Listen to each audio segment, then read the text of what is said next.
Hi everyone, welcome back to Live Darts. We are here in Scarborough for the Modus exhibition and we've got Webby with us. Mark, thanks for joining us. It's been an interesting couple of days for yourself, so I know everything's a bit raw and emotional right now, but you got a lot of love on social media after the World Qualifier didn't go particularly well, obviously losing your tour card. Can you just try and sum up how you're feeling right now and all the emotions that's going on inside? Yeah, I'm disappointed. I didn't think it'd come to this. I never thought, you have ruts in a sport, which is part of it, and I knew it was going to be difficult to maintain the highs of like 2011, 2012, but I didn't envisage my tour card would be gone. But it is what it is, and I've just got to deal with it, and then I've just got to have a little plan going forward, I think. The form the back end of the year has actually been quite good, and it's picked up from where it was. So I'm just guess you're wishing that where's that form been for like 18 months before that on this 2-year cycle? Yeah, I've played better the last few months, but like I said, Phil, I've left it far too late. Even my form was better. I wasn't picking up enough wins. I haven't won my board all year, and that's a massive. That highlights a problem. My biggest pickup in 2 years being $3,000. So yeah, that highlights the problem. I've just not been good enough. I know a lot of players have a poke at the system. The system's fair, and I just haven't competed in it. And I've just got to go away now and decide what I want to do in the new year. I mean, my general feeling is I'll go to Q School and give it a go because I'm playing all right, but. It's like a few days after, I'm still a bit thing, but I'm sure I'll get the bug back and we'll see how it goes. Just off that, a couple of things you said. The one thing on Q School, I'm guessing because you're a former world champion, that there's a bigger target on your back than everyone else going to Q School, so that's extra pressure as well in that environment? Yeah, maybe so. It's just, I've never really thought about that, Phil, to be honest, Phil, so thanks for that. But no, I was just more, players want to go to Q School who are trying to break into it.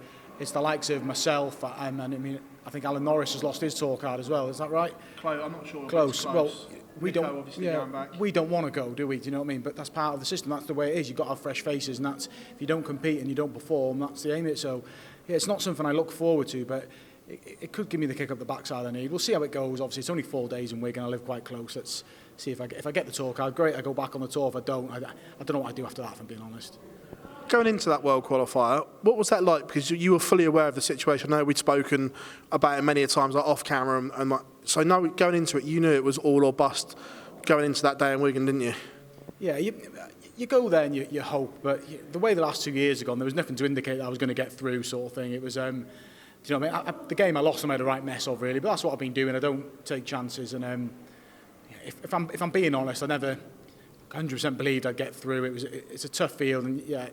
Like I said, it was a double whammy for me. I missed the Worlds and I've lost my tour card, so currently I don't have a ranking, but that's something I've got to do in the new year. I've got to try and get it back, and we'll just see how Q School goes. If you were never to throw a professional dart again in your career, is there any regrets, or can you look back with only love and affection on what you achieved? No, loads of regrets. I think it's an easy thing to say, no regrets, but I've got loads. Yeah, I should have done better. I've done okay, but you think that the Players' Championship final losing to Kevin, I was a bit disappointed with that, but Kevin played well that night, and just the UK Open semi-final against James Wade, I put myself in a position to win that match, and I didn't. I've lost some key games. I think the Richie Burnett game as well, which came 3 days after I played Kevin in the final of the Players. That sort of 5-day spell started a downward spiral for me, and I never really recovered. So I think it's easy to say no regrets, but I've got plenty, but at the same time I've had loads of highs, and the highs are great when you get them. A lot's been made about your Premier League and how it went. Now looking back, did it scar you, or is that just a myth? No, I think I get it now. It has, because I think that was the final nail, that I couldn't compete at the top level. Yeah, I could get in the top 16 at the time. I could go into the quarters or semis, but beating them top players week in, week out, it proved. I probably went in too early, and it ruined me. I did all right in the rest of the events because I was with other players who were my similar level or below me, but yeah, it didn't do me any favours, and I kind of got a bit moany that I didn't go in the year after, but I get it now. It's I take a media point from you, Phil, and you understand why players go in and why players don't go in, and it was achievement getting there, but yeah, it was a tough 15 weeks for me, I think. Moving on to the media side of it, like you've just there, your media career has really taken off with Sky, firmly a part of the furniture. And when you look on social media, people actually love what you bring to that media role. So is that something that you look to do full time if the darts weren't to come back out of the case again? Yeah, of course. It's something I'm grateful to Sky for giving me a go with it, and yeah, I enjoy it as well. This is like we speak a lot now. It's a good crack, good environment behind the scenes as well, and commentating on games, watching games, and you can get involved in a real classic game, can't you? And it's good fun, and yeah, it's not something that I'm lucky in a sense. It's a job I really enjoy. It never bothers me. I have to go in and do it. In fact, I really like doing it. And it's apart from the first couple of times I did it where I was nervous, I'm quite settled with it now. And it's good fun and with good people as well. So I really enjoy it. All lights heading towards the magical Alexandra Palace at Christmas. Can you still remember that first time that you pulled up there and you just see this huge building on top of the hill at Muswell Hill, looking over London? For people that haven't been, it's a real magical place, isn't it? It is, yeah. And I think the best bit of advice I was given as a debutant was go and check out the stage the day before, because it's a big stage if you're not used to playing on a massive stage. So, yeah, it was just a fantastic arena. I had some great memories there as well. But it's got a buzz that no other event has. I mean, yeah, we like Blackpool, we like the Grand Slam, but this one just, I think, adds a little bit more nerves. And I found it more tricky as well. We used to play one game and it was Christmas breaks. You get that game out of the way, but it's a lot more demanding of the players now. They've extended the field, more players getting opportunities, but you've got a lot more work to do to get beyond Christmas. So I think it's going to be a great event again. Again, the event, is it now one of the true sporting iconic venues? Like we've always had Blackpool, we had the Circus Tavern before that, but is the Alexandra Palace now firmly etched in sporting history? When you look at it, you go, darts at Christmas. Without doubt, it is. It's famous people tweeting about it all the time. They want to get to the darts, and I think that's a testament to the PDC and the work they've done. They've made this event a massive event, and they're branching it out to more players from different countries, more players from UK as well qualifying. So I think it's a good thing. There's a lot of games to get through, but getting to see different players, and like we've seen last year, we've seen lots of upsets, and opportunities can come cropping for these players. They've got to be ready to pounce. Looking at this year's field, Michael van Gerwen, the clear favourite with the bookies, but your countryman Gerwyn Price is now the firm second favourite. Is there quite a gap on current form between Michael and Gerwyn and the rest of the field right now? I think on the basis of the last 2 weeks, I think you'd have to say there is, yeah. Peter Wright's playing really well. We'd like to see Gary playing better, but Gary's just short games. I don't think there's any doubt that he'll come back to form, but he does tend to do well at Ali Pali. I think he's never been beaten first rounds. He's got a great record there, and he normally clicks on. I think he'll just get to grips with it. I think we'll see Gary go deep. Will he win it? I don't know. It's going to be a tough ask, but you can't really at the minute look beyond Michael van Gerwen and Gerwyn Price. It's a rivalry that's developed over the last probably 2 months when Gezzy's really kicked on. But is this a rivalry that we could see at the top of the sport for the next decade, the way they're playing at the moment? At the minute, you'd have to say yes, but a lot can change, can't it? I mean, you go to, Gezzy's record at Ali Pali ain't great. I think he's got past the first round on one occasion, so he's got to address that. But yeah, definitely, if they maintain the form the last 2 months, they are going to take some stopping. We've seen Michael do it for years. We've seen Gerwyn Price do it for, most of this year, really. He's been a bit patchy, but if he can maintain that into the new year, into the Premier League, into all the majors, because he's underperformed in some of the majors, so he's got to address that. But he's made fantastic strides this year, and I think it's a rivalry. If they keep competing, it'll be great to watch.